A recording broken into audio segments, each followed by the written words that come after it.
The subsidies that Republican representatives divvied out to politically well-connected corporations added up to what would be billions of dollars in today's money, and it often went to corrupt contractors who would overcharge for their services and sometimes not complete projects at all.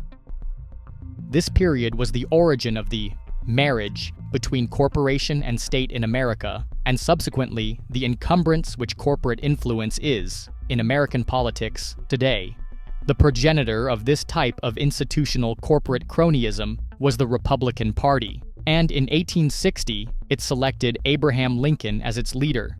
But Lincoln was in the Whig Party for far longer than he was a Republican, and only left because the Whig Party collapsed after the 1854 election.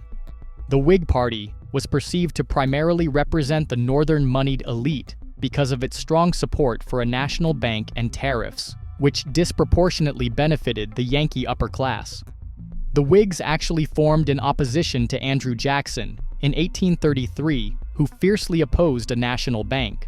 Therefore, it made sense that Lincoln would primarily fight for the interests of the wealthy as he did, along with the rest of the former Whig politicians that became Republicans.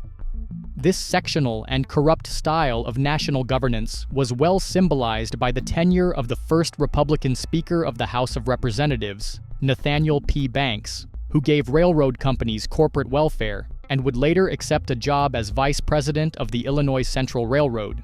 Moreover, one of the first things the Republican-controlled House did in the 1859-60 session of Congress was pass the Morrill Tariff, which raised the protective tariff by 250% on some items, to the great benefit of Northern industry and detriment of the South. After Lincoln took office in 1861, the Republicans raised tariffs 10 more times. It was this kind of indifference embodied in these kinds of policies which reduced the South to a vassal economy of the North and highlights why for the Yankee Lincoln, allowing the South to be independent was out of the question, and following its secession, invasion virtually a foregone conclusion. His rich masters would not allow otherwise, and neither would his extremist political ideology. Lincoln's party became known as the Radical Republicans, and it was for a reason. Their ambition to dominate the southern states through tariffs, military force, and social engineering was a drastic departure from the voluntary laissez-faire federal union with limited power established by the Founding Fathers in the Constitution. Lincoln purported to model his vision after his role model Henry Clay's quote-unquote American system, in which elites in the federal government would centrally plan the national economy through quote-unquote internal improvement projects which would funnel money, coerced from the South mostly, through tariffs to special interest groups in the North. It was fundamentally rooted in Alexander Hamilton's nationalist philosophy and would effectively make the states subsidiaries of the federal government and the United States an empire. Democrat Ohio Congressman and dissident Clement Vallandigham saw through the thin veil of benevolence over Lincoln's agenda and called it out.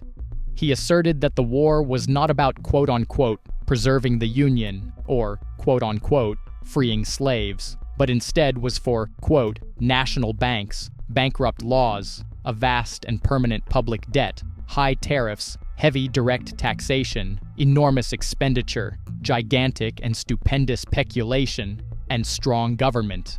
No more state lines, no more state governments, and a consolidated monarchy or vast centralized military despotism, close quote. Could he have been correct?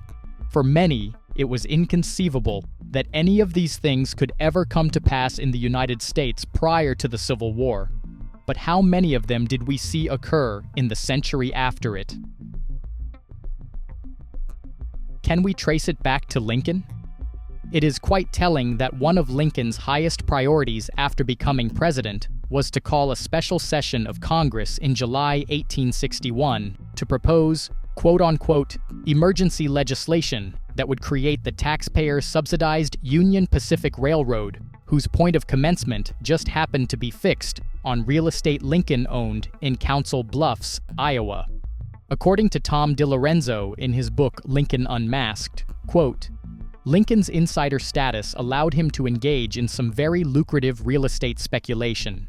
On one of his trips by private rail car to participate in litigation on behalf of the Illinois Central, he and his entourage decided to go to Council Bluffs, Iowa, where he had some real estate investments.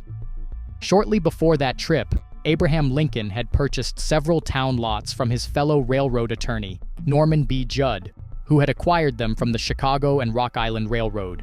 Council Bluffs at that time was a frontier town containing about 1,500 people. To this day, the parcel of land there that once belonged to Abraham Lincoln is called Lincoln's Hill. He continues, "Why did he invest in real estate in Council Bluffs, Iowa, of all places, when he was surely more familiar with Chicago or Springfield, Illinois, which were larger and more rapidly growing cities?" A likely reason is that, as a political and industry insider, Lincoln knew there was a high likelihood that the government would eventually subsidize a transcontinental railroad, and that Council Bluffs would be a good starting point for such a railroad. An acquaintance of his, the renowned railroad industry engineer Greenville Dodge, had told him so. When he took office as president, Lincoln chose Council Bluffs, Iowa, where he had personally invested in real estate as the eastern terminus for the government-subsidized Transcontinental Railroad. Greenville Dodge became chief engineer for the railroad, close quote. In addition to directly and personally lining Lincoln's pockets, Congress gave the Union and Central Pacific Railroads 44 million acres of land for transcontinental tracks, along with federal bonds. But this favorable treatment of railroad corporations was predictable to anyone following Lincoln's career before he became president, because, as just alluded to, the man was a longtime railroad lobbyist. As author Tom DiLorenzo explains, quote, "Mr. Lincoln was continuously one of the attorneys for the Illinois State Central Railroad Company from its organization in 1849 until he was elected president. He was called upon by the company's general counsel to litigate dozens of cases and was such a corporate insider that he traveled throughout the Midwest in a private rail car with a free pass and was often accompanied by an entourage of Illinois Central executives. This was the real Lincoln, a man diametrically opposed to the false image of the poor, humble, backwoods rail splitter that has been presented to generations of American school children." Close quote. George B. McClellan was vice president of Illinois Central, which employed Lincoln. The 16th president later returned the favor by appointing him the commanding general of the Army of the Potomac. Besides Illinois Central, Lincoln also represented the Chicago and Alton, Ohio and Mississippi, and Rock Island Railroads. It's fair to say that Lincoln's political ascension directly coincided with the growth of the railroads. These insider connections allowed his subordinates to get in on the action as well. Union General William T. Sherman was also sold land from the railroads at below-market prices.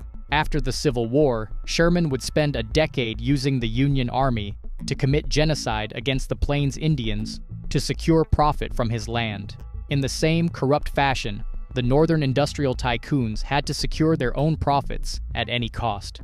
In order to do this, they'd have to cling on to the Southern tariff honeypot, which meant not allowing independent Southern markets that didn't play by their rules to exist. In relation to this, it must be noted that the Confederate Constitution outlawed protective tariffs and opened a virtual free trade zone in southern ports, compared to the North's 50% tariffs, leading the Boston Evening Transcript newspaper to note in March 1861, quote, "It does not require extraordinary sagacity to perceive that trade is perhaps the controlling motive operating to prevent the return of the seceding states to the Union." Close quote. The Northern moneymen certainly understood this. In January of 1861, a month after the first Southern state seceded, and 3 months before the start of the Civil War, in a speech to New York merchants, Henry J. Raymond, founder of the New York Times and prominent journalist, said that, quote, "There is no class of men in this country who have so large a stake in sustaining the government, whose prosperity depends so completely upon its being upheld, who have so much to lose, as the merchants of this city." Close quote. It became clear to them that Southern independence could not be tolerated. Following this, a committee of New York merchants had a meeting with Lincoln in the month before his provoked attack on Fort Sumter to express their concerns, and they were backed up by a choir of anxious Yankee newspapers. For example, yet again, the Boston Evening Transcript, in the words of Tom DiLorenzo, quote, warned that if free trade were permitted to exist in the southern states, then the merchants of New Orleans, Charleston, and Savannah would take most of the trade from Boston, New York, and other northern ports, close quote. The newspaper then lamented that, quote, the entire Northwest must find it to their advantage to purchase their imported goods at New Orleans rather than at New York, close quote. It went on to say that, because of this, secession should not be permitted. The New York Times demanded that, quote, at once shut down every southern port, destroy its commerce, and bring utter ruin on the Confederate States, close quote. The Manchester Union Democrat of New Hampshire howled, quote, the Southern Confederacy will not employ our ships or buy our goods. What is our shipping without it? Literally nothing. The transportation of cotton and its fabrics employs more ships than all other trade. It's very clear that the South gains by this process, and we lose. No, we must not let the South go, close quote. The New York Evening Post bemoaned that if the federal government could not collect taxes from the southern states, quote, the nation will become bankrupt, close quote. Have you stopped to ask yourself yet, where is the outcry for ending slavery? And the truth is, one seeking to reinforce the mainstream narrative about the Civil War will be loath to find it. For, much like today, newspapers such as these were owned by, and mouthpieces of, the merchant class, and President Lincoln was much obliged to them.